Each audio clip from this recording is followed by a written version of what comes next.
Conor McGregor hasn't fought for a while. But he's still Conor McGregor.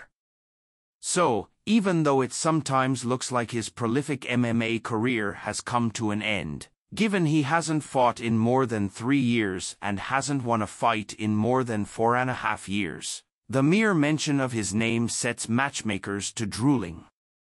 It's true with Dana White in the UFC, and it would be true of a slew of boxing promoters if the Irishman decided to take his act back to the ring for the first time since 2017.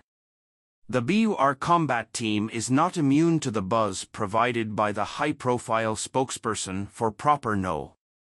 12 Irish Whiskey either, which prompted an impromptu gathering to compile a list of the best foes available if he eschews the cage and chooses to lace up the gloves. The 7th anniversary has come and gone, which means we have the itch to see it again.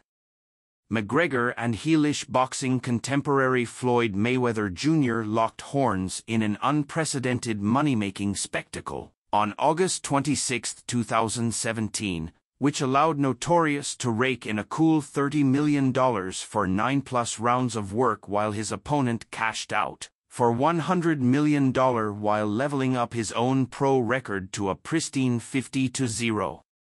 We can only hope it doesn't come to this.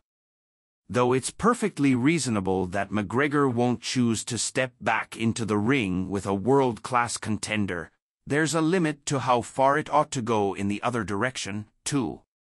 KSI would be that limit. Mayweather and Manny Pacquiao got together in the biggest traditional boxing match, so far, of the 21st century in 2015, 2 years before the Americans' duel with McGregor. So, if the rematch with money doesn't pan out, how about the Pac-Man?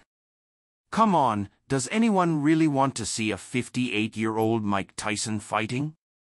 Okay, we're sure some people do.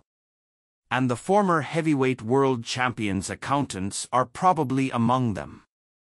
But while it'd surely cost him a few bucks, we'd suggest Iron Mike steps aside, protects his generational legacy and leaves the fight game's modern silliness to the professionals. And in this case, that means McGregor and Jake Paul.